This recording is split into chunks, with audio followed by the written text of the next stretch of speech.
अब एक बात यहाँ पर सोचने की बात है, जब तुम्हारा जन्म होता है, माँ बाप कोई ज्योतिषी नहीं है, माँ बाप कोई जन्म कुंडली जानते नहीं है, लेकिन माँ बाप खुश जरूर होते हैं।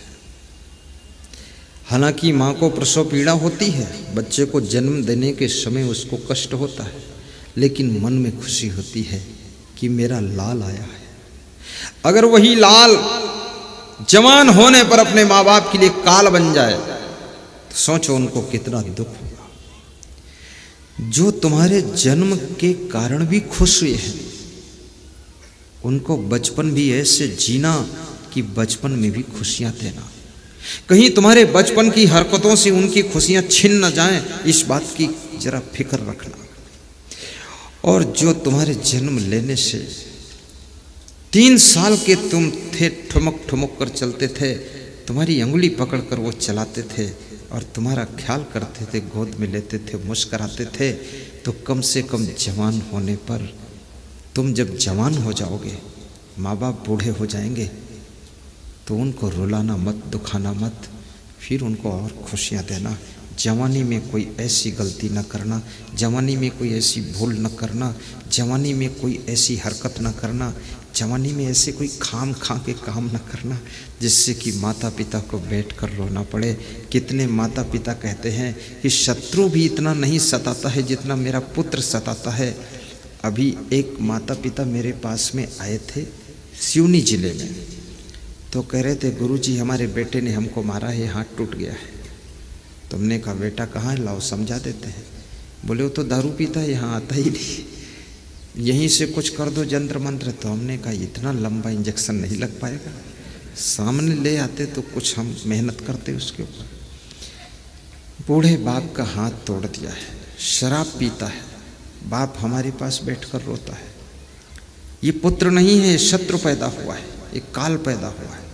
इसलिए मैं कहता हूँ इतना पुण्य कमाओ कि आपके घर में पुत्र के रूप में आत्मा आना चाहिए, शत्रु की आत्मा पुत्र के रूप में पैदा ना हो, पुत्र की आत्मा पुत्र के रूप में आए और पुत्र का धर्म निभाए।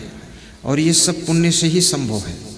गांव की कुंवारी कन्याओं को साल में एक बार पूड़ी और खीर खिलाओ, कमजोर गायों की सेवा करो, जर्जर गायों की सेवा करो, गरीब लोगों को वस्त्र दान भी दे दो, गर्म कपड़े दान दे दो, गर्म चादर दान दे दो, और गांव के विकास के लिए समय निकाल करके मेहनत करो, उन्नति करो, ऐसे पुण्य के काम करो। गांव में सत्संग समागम कराओ, भंडारा कराओ, भोजन खिलाओ। इस पुण्य के कार्यों से ही आपके घर में धर्मपुत्र का जन्म होगा, धर्मपुत्र का जन्म होगा। अगर पुण्य के कार्य नहीं किया तो मैंने सुना है एक सज्जन राजनीति में काम करते थे, उनके पुत्र का जन्म हुआ तो बहुत खुश हुए, और वे जब मर गए तो पुत्र बहुत खुश हुआ, और 1000 रुपये की एक सिगरेट उनका पुत्र पीता है, और ऐसी 20 सिगरेट दिन भर में पीता है, 20,000 की। अब बाप की सारी कमाई को धुआं धुआं में उड़ा रहा है, सिगरेट पीकर खींचकर पाकिस्तान तरफ धुआं फेंक रहा है, कभी इंग्लैंड तरफ फेंक देता है, पूरा बर्बाद कर रहा है, नशा में डूबा रहता है। अब इतनी सिगरेट पीता है, 1000 की एक सिगरेट, स्पेशल सिगरेट, आर्डर देकर सिगरेट बनती है उसकी। ये जो नॉर्मल सिगरेट आती है ये तो उसको पसंद ही नहीं है, स्पेशल सिगरेट आर्डर से, जैसे कोई गाड़ी आर्डर से मंगवाओ आप, आर्डर से सिगरेट मंगाता है। पूरा राजनीति से भी पत्ता साफ, बिजनेस से पत्ता साफ, सब कुसंग, सब बुराई, सब चरित्रहीनता, व्यभिचार, भ्रष्टाचार, अनाचार, दुराचार, कलाचार, ये सब क्यों? क्योंकि बाप ने कभी भी सत्संग से दिल नहीं जोड़ा, बाप ने कभी किसी का भंडारा नहीं किया, इसलिए उनके घर में भंडाफोड़ करने वाला पैदा हो गया, बर्बाद करने वाला पैदा, काल पैदा हुआ है। वे कहते थे लाल पैदा हुआ, लेकिन वो काल पैदा हो गया। इसलिए पुण्य करो, दूसरों को खिलाओ, किसी का काम मत बिगाड़ो, किसी के राह में दीवार मत खड़ी करो, वहाँ वो मकान मत बनाओ। मकान जब बनाओ 2-3 फीट छोड़ कर बनाओ, ऊपर 3 मंजिल बना दो, 4 मंजिल बना दो, 5 मंजिल बना दो, आकाश तुम्हारा है, वहाँ कोई झगड़ा ही नहीं, ऊपर चले जाओ। ये सड़क पर नींव क्यों खोद रहे हो? गाड़ी अंदर नहीं आएगी, गांव में धान के बोरा लाद कर घर में ले जाओगे, तुम खुद बैल बन जाओगे, बैलगाड़ी जाने ही नहीं दोगे, जगह नहीं रखा है। रास्ता छोड़िए, रास्ता मत मिटाइए। और मेहमान का सम्मान जिस द्वार पर होता है, अन्न का सम्मान होता है, संत का सम्मान होता है, जिस घर में बूढ़ों का सम्मान होता है, सास ससुर का आदर होता है, जिस घर में बच्चों को संस्कार दिए जाते हैं और जिस घर के बच्चों को अच्छी शिक्षा देने का प्रबंध किया जाता है और जिस घर के लोग आपस में प्रेम भाव से रहते हैं, भजन कीर्तन करते हैं, जिस घर में प्रवचन की आवाज़ गूंजती रहती है, बूढ़े बच्चे जवान सब बैठकर प्रवचन टीवी में सुनते रहते हैं, उस घर में कभी काल नहीं पैदा होता है, वहां पर महालाल पैदा होता है और कमाल करता है।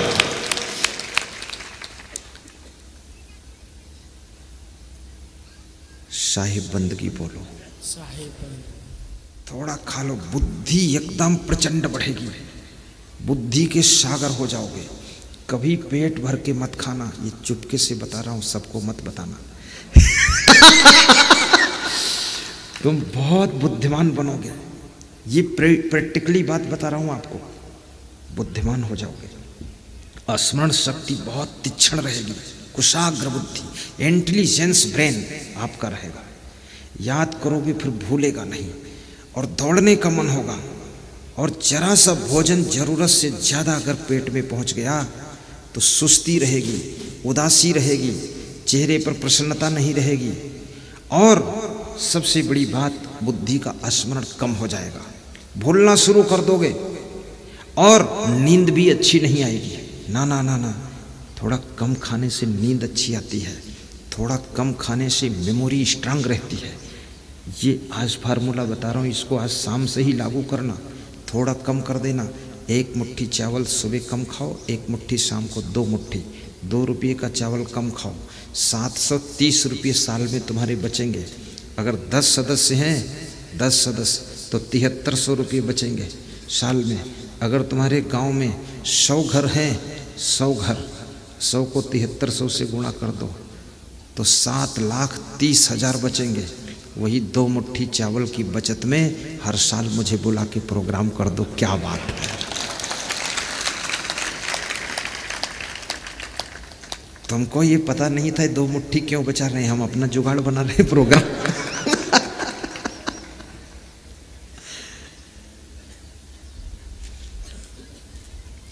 तुम ही मेरे मंदिर, तुम ही मेरी पूजा, तुम ही देवता हो, तुम ही देवता हो, तुम ही मेरे मंदिर। सब गुनगुनाओ, बार बार गाओ। तुम ही मेरी पूजा, तुम ही देवता हो, तुम ही देवता हो। तुम्हें देख कर के एक ख्याल आ रहा है, तुम्हें देख कर के एक ख्याल आ रहा है कि जैसे फरिश्ता दर्श दे रहा है, कि जैसे फरिश्ता दर्श दे रहा है। कोई मेरी आँखों को देखे तो समझे कि तुम मेरे क्या हो, कि तुम मेरे क्या। गाइए अशोक साहू। कोई मेरी धर्म सिंह साहू आँखों को देखे, संतराम साहू धमतरी, भगवान सिंह डोडोपार। गाइए हो कि तुम मेरे क्या हो। कोई मेरी आँखों को, आँखें सब कुछ बताती हैं, सब कुछ सिखाती हैं, आँखों में सब कुछ छिपा है।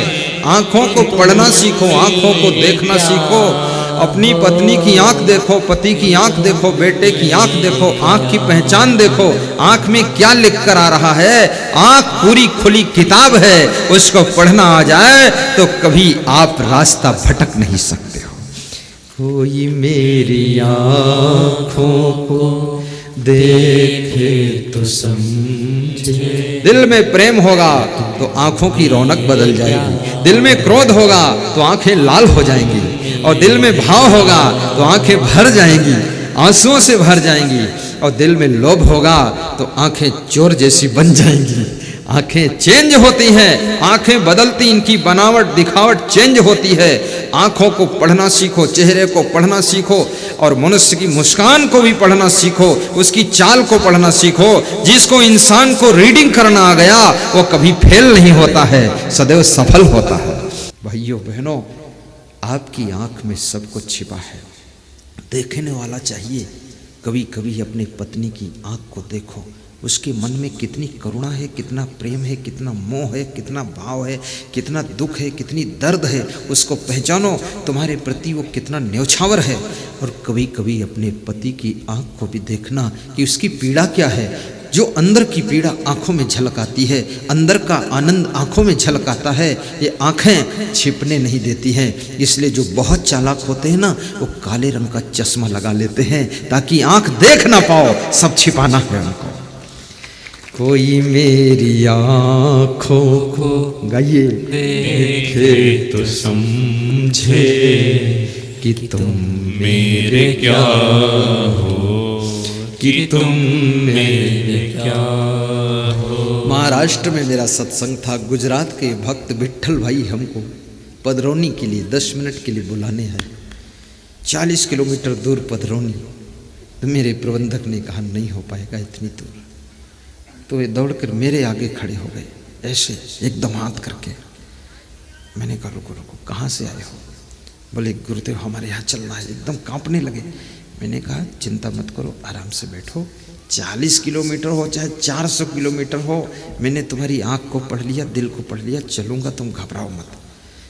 उधर बैठ के टाइम दिया। जब उनके यहाँ मैं गया, इतना खुशी, इतना खुशी, इतना खुशी। बोले मुझे उम्मीद ही नहीं थी, संत ने मना कर दिया था।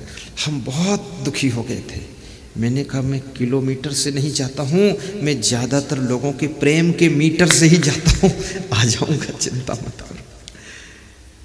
प्रेम बहुत बड़ी चीज है। भक्त के प्रेम को पहचानो हे गुरुदेव, शिष्य के प्रेम को पहचानो गुरु महाराज, और गुरु की करुणा को पहचानो हे भक्तों, हे शिष्यों। फालतू बात कभी न करना।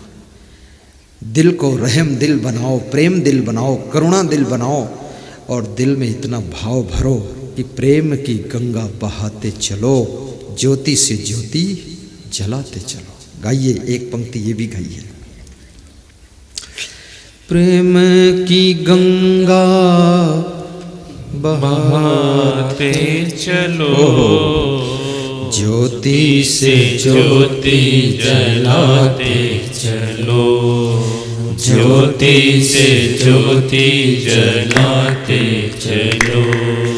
प्रेम की गंगा बहाते चलो, प्रेम की गंगा। प्रेम सहनशील होता है। प्रेम में गलती हो जाए तो भी प्रेम गम खा लेता है। जो गम ना खा सके तो सुनो प्रेम कम होता है, और जो गम खा ले तो प्रेम की सीमा पार होती है। अपने पति की मेहनत को भी देखना, रात दिन उनकी दौड़ धूप को भी देखना, उनकी चाल को देखना, स्पीड को देखना, उनके परिश्रम को देखना, उनके भूखे प्यासे जीवन को देखना। वे क्यों इतना दौड़ रहे, क्यों मेहनत कर रहे हैं। हे धर्म पत्नी जी, आपकी सुख सुविधाओं को भरपूर करने के लिए, बच्चों के जीवन को नूर करने के लिए, घर के दुख दरिद्र को दूर करने के लिए तुम्हारा पति घोड़े की तरह दौड़ता है। जरा उसको देखना और उसके प्रति करुणा करना और कहना कि तुम धन्य हो, महान हो। उसकी थकान उतर जाएगी और तुम्हारी मुस्कान देख करके वो खुद मुस्कुरा देगा और फिर से नया काम शुरू कर देगा। कोई मेरी आँखों को देखे तो समझे कि तुम मेरे क्या हो, कि तुम मेरे क्या जय हो। कोई मेरी आँखों को देखे तो समझे कि तुम मेरे क्या हो। अपने भाई को भी देखना, किस लिए इतनी फिक्र करता है, किस लिए प्लानिंग बिठाता है, किस लिए इतना दौड़ धूप सेटिंग करता है, किस लिए वो रात दिन सोचता है कि मेरे भाइयों की हस्ती बढ़ जाए, मस्ती बढ़ जाए, मेरे घर में संपत्ति बढ़ जाए, मेरा भाई कोई कमजोर ना रहे। ऐसे भाई को प्रेम देना, उसकी बात को मान लेना, उसके सामने अकड़बाजी मत करना और उसको जवाब मत देना, रिप्लाई न करना, फिर देखना तुम्हारे घर में कोई कमी नहीं रह जाएगी। कोई मेरी आँखों को देख। आज की कैसेट खरीद लेना, सीडी खरीद लेना, पेन ड्राइव खरीद लेना, ऐसे ऐसे प्रचंड प्रवचन 100-100 घंटे के, 10,000 घंटों के भरे हुए हैं। संत तो प्रवचन का सागर होता है, ज्यों केले के पात में पात, पात में पात, और त्यों ज्ञानी की बात में बात, बात में बात, ज्ञान का सागर हो वही तो संत कहलाता है। कोई मेरी आँखों को देखे तो समझे कि तुम मेरे क्या हो। कभी निर्णय मंदिर बुढ़ानपुर मध्य प्रदेश एक बार मैं गया, ऐसे तो 3-4 बार गया हूँ, मैं सप्ताह चला भी जाता हूँ। तो वहाँ गया तो वहाँ के संतों ने कहा आपके लिए भोजन बनाएंगे हम। तो मैंने कहा मत बनाओ, मेरा दूसरी जगह कार्यक्रम वहाँ बन रहा है। तो उन्होंने कहा नहीं हम बनाएंगे, आपको खिलाएंगे। तो मैं थोड़ा कोमल आदमी भी हूँ, बहुत लक्कड़ पकड़ अक्कड़ नहीं हूँ। तो मैंने कहा अच्छा बना दो, थोड़ा यहाँ भी खा लेंगे। तो इतना कहते ही वहाँ के संत 4-5 जो नवयुवक थे इतना खुश हुए, इतना खुश हुए, हंसे और दौड़कर छलांग मार कर गए और भंडारा चालू कर दिया। तो मेरे प्रबंधक संत ने कहा गुरुजी यहाँ भोजन मत कीजिए, यहाँ देर हो जाएगी, वहाँ बन रहा है, प्रोग्राम लेट हो जाएगा, ऐसा होगा वैसा होगा। तो फिर मैंने सोचा हाँ ये भी बात ठीक है। तो मैंने कहा बुलाओ उनको, भंडारियों को मना करो। तो फिर बुलाया और फिर मना किया, हमने कहा रुक जाओ भी मत बनाओ। तो इतना निराश हो गए, सुस्त हो गए, एकदम लगा कि उतर गए। अरे मैंने कहा तुम बनाओ, हम एडजस्ट कर लेंगे, जाओ तैयार। तो फिर दौड़े जोर से और फिर जब खाने के लिए हम गए तो बहुत खुश थे। 2 घंटे मेहनत किया, भोजन बनाया, दौड़े धूपे, लेकिन खुश थे। क्यों? क्योंकि दिल में प्रेम था। जिसके लिए दिल में प्रेम होता है उसके लिए दौड़ दौड़ कर काम करने में भी थकान नहीं आती है, बल्कि और मुस्कान आती है। कोई मेरी आँखों को देखे तो समझे कि तुम मेरे क्या हो, कि तुम मेरे क्या हो। कोई मेरी आँखों को देखे तो समझे कि तुम मेरे क्या हो, कि तुम मेरे क्या हो। तुम ही मेरे नैना, तुम ही मेरे बैना, तुम ही मेरे नैना, तुम ही मेरे बैना, तुम ही मेरी रसना, तुम ही मेरे श्रोना, तुम ही मेरी रसना, तुम ही मेरा श्रोना। तुम्हें देख कर के घर जाना भूल जाओ, घड़ी देखना भूल जाओ। आज जाना मत, यहीं सो जाना, मैं भी यहीं सो जाऊंगा। घर में तो रोज जाते हो, एक दिन नहीं जाओगे तो भी चलेगा, और जब जाना होगा तो मैं खुद आज्ञा दूंगा तब चले जाना। अंगद को जब राम ने आज्ञा दिया था तब अंगद गया था, बिना आज्ञा नहीं गया था। बिना मेरी आज्ञा इस मंडप से मत जाना बाहर, तो तुम अंगद कहलाओगे, अंगद कहलाओगे। तुम्हें देख कर के एक ख्याल आ रहा है कि जैसे फरिश्ता दर्श दे रहा। गाइए, मुस्कुराइए और गाइए। तुम्हें देख कर के एक ख्याल आ रहा है कि जैसे फरिश्ता दर्श दे रहा, दर्श दे रहा। तुम ही मेरे मंदिर, तुम ही मेरी पूजा, तुम ही देवता हो, तुम ही देवता। जो स्त्रियां चाहती हैं कि मेरा पति बीमार ना हो, मेरा पति जल्दी बूढ़ा ना हो, मेरा पति जल्दी मरे ना, मेरा सुहाग बना रहे, चूड़ियां खनखनाती रहे, पायल बजती रहे, सिंदूर चमकता रहे, उन स्त्रियों को चाहिए कि कभी कभी अपने पति के पास में बैठ करके गा देना, तुम ही मेरे मंदिर, तुम ही तुम ही मेरी पूजा, तुम ही देवता। आरती जला लेना और घुमा देना एक बार। मेरे पास इस साल से मैंने एक नया काम स्टार्ट कर दिया। क्या किया, जब हमें लोग माला पहनाते हैं तो मैं 2 माला निकाल कर पत्नी को देता हूं और कहता हूं अपने पति को पहनाओ, और पति अपनी पत्नी को पहनाए, दोनों को फिर से माल्यार्पण करा देता हूं, शादी का रिन्यूअल करा देता हूं। उनको याद आ जाती है, एक समय उस समय माला पहनाए थे, तब से माला नहीं पहनाया, आज गुरुदेव ने कृपा कर दिया, जो रिन्यूअल हो गया, फिर से माला डाला है। रिश्ता मजबूत होना चाहिए, रिश्ता टूटना नहीं चाहिए। प्रीति करो निर्वाह करो, अनरीत करो अब ही कहना है। प्रीति करो निर्वाह करो, अनरीत करो अब ही कहना है। और बाढ़ के प्रीति अथाह भई, तो दुख और सुख सबई सहना है, दुख और सुख सबई सहना है। रिश्ता अखंड रहना चाहिए। जब तक सांस है, रिश्ते में कोई प्रकार की बाधा ना है। चाहे वो पति पत्नी का रिश्ता हो, भाई भाई का रिश्ता हो, पिता पुत्र का रिश्ता हो, माँ बेटी का रिश्ता हो, या सास बहू का रिश्ता हो, गुरु शिष्य का रिश्ता हो। रिश्ता यानी रिश्ता। ऐसी कोई गलती मत कीजिए कि रिश्ता टूटने के कगार पर पहुंच जाए। अपने आप को कितना गम खाना पड़े, कितना सुधरना पड़े, लेकिन रिश्ता को बचाइए, अपने आप को सुधारिए और गीत गाइए। मंगल भवन अमंगल हारी, जय जय जय गुरुदेव तुम्हारी, जय जय जय गुरुदेव तुम्हारी। मंगल भवन अमंगल हारी। उषा बाई बहुत खुश है कि गुरुदेव आज पूरी ताकत से प्रवचन सुना रहे। मैं ताकत लगाता हूँ कभी कभी। एक बार मेरी बहन ने प्रवचन करवाया लखीमपुर शहर में, तो मैं बहुत